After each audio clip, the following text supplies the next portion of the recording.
কার্যক্রম নিষিদ্ধ যে মাফিয়া বাহিনী আওয়ামী লীগের কিছু অপতৎপরতা লক্ষ্য করা যাচ্ছে। বিভিন্ন ডিস্ট্রিক্টে আমরা দেখেছি তারা মিছিল মিটিং করার মতো কিছু কার্যক্রম হাতে নিয়েছে, দুই একটা দেখা গিয়ে।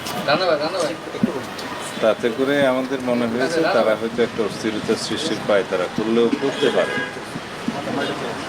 এই বিবেচনায় আমরা আমাদের সমস্ত বাহিনীগুলোকে সতর্ক থাকার জন্য নির্দেশনা দিয়েছি, যা সবসময় থাকে। তার বাইরে আমরা আজকে থেকে 30 তারিখ পর্যন্ত আমাদের সেনা সদস্যদেরকে আবার ইনএইড টু সিভিল পাওয়ার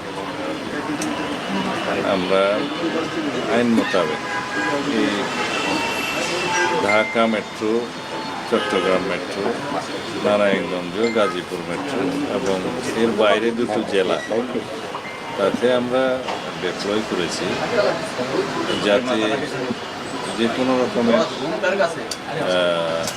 অপতৎপরতা অ্যাড্রেস করা যায়। ইনএইড টু সিভিল পাওয়ার। এখানে আস্থা অনাস্থার প্রশ্ন আসে কেন?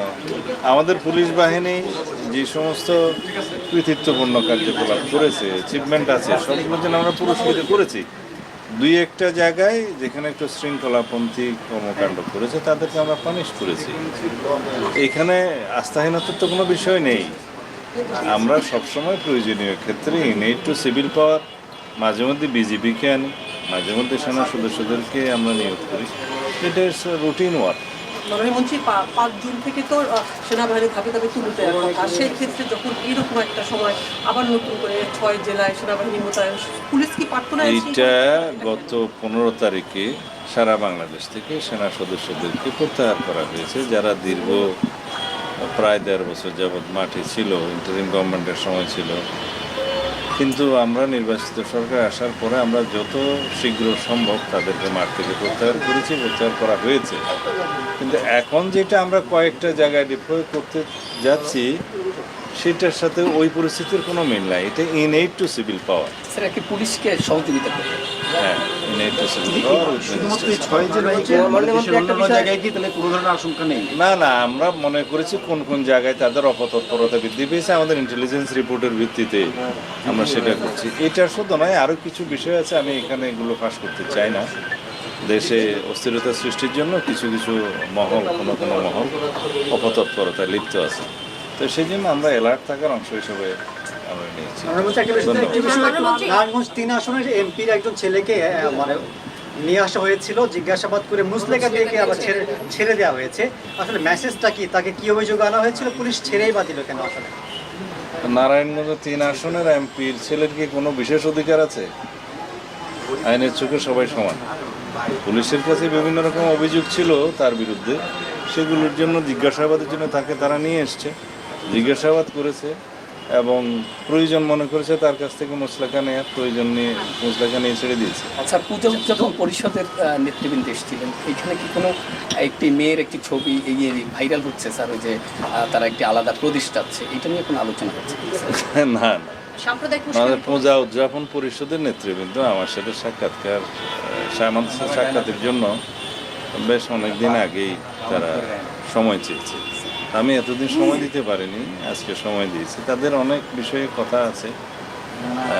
আমাদের দেশের যারা হিন্দু ভাই বোন তাদের পক্ষে তাদের অনেক দাবি দেওয়া আছে বিভিন্ন বিষয়ে, সেগুলো নিয়ে তারা কথা বলেছে। আমরা সহযোগিতা চেয়েছি, আমাদের যেন সাম্প্রদায়িক সম্প্রীতি বহাল থাকে, আমরা যেন সবাই ঐক্যবদ্ধ থাকি, সেভাবে যেন সবাই কাজ করে। তার মধ্যে প্রসঙ্গক্রমে একজন ভদ্রমহিলা যিনি আলাদা প্রদেশ চেয়েছে বললেন, সেই প্রসঙ্গটাও এসছে। আমি বলেছি হয়তো তার স্লিপ অফ টাং হতে পারে, তাকে যেন সেই মেসেজটা দেওয়া হয়। হয়তো অনেকে অনেক সময় বক্তৃতা দেওয়ার সময় অতি উৎসাহে অনেক কিছু বলে ফেলে। মাননীয় মন্ত্রী 11 দলের আগামী সমাবেশ ডেকেছে 11 দল তারা আজকে, এবং তারা বলেছে যে ইন্টারিম সময়ে যে আইন শৃঙ্খলা ছিল তার চেয়ে অনেক বেশি খারাপ হচ্ছে এই সব সময়ে। প্রশ্ন একজন করে কেন? তোমরা কি প্রশ্ন? আমাদের মধ্যে একজনের মধ্যে করাই ভালো। গাজীপুরে এটা শেষ প্রশ্ন। সব প্রশ্ন। এই প্রশ্নটা একটু বলে। এখন তারা বলছে ইন্টারিমের সময় থেকে গুণফুল আরো বেশি হয়েছে 11 দল। এবং জামাতের যে সেক্রেটারি তিনি বলেছেন যে আসলে ইন্টারিম গভর্নমেন্ট থেকে এই সময়টাতে আরো আইন শৃঙ্খলা অবনতি সত্যিকার হয়েছে। ডাটা, তথ্য, রিপোর্ট সবকিছু বিশ্লেষণ করে দেখুন, বিগত যে কোনো সময়ের তুলনায় অন্যান্য বৎসর এবং মাসওয়ারি অপরাধ চিত্র আমাদের এই সময়ে অনেক কম। তাদের 2 দিনের সমাবেশ দেখেছে 11 দল। তারা এই সরকারের যে নানা অপরাধগুলো নিয়ে আইন শৃঙ্খলা অবনতি নিয়ে এটা নিয়ে কিছু বিরোধী দল 11 দলের ব্যানারে সমাবেশ করছে, গণতন্ত্র বিকশিত হচ্ছে, তারা তাদের কথা বলবে, দে আর অ্যাট লিবার্টি, আমরাও আমাদের কথা মাঠে বলবো।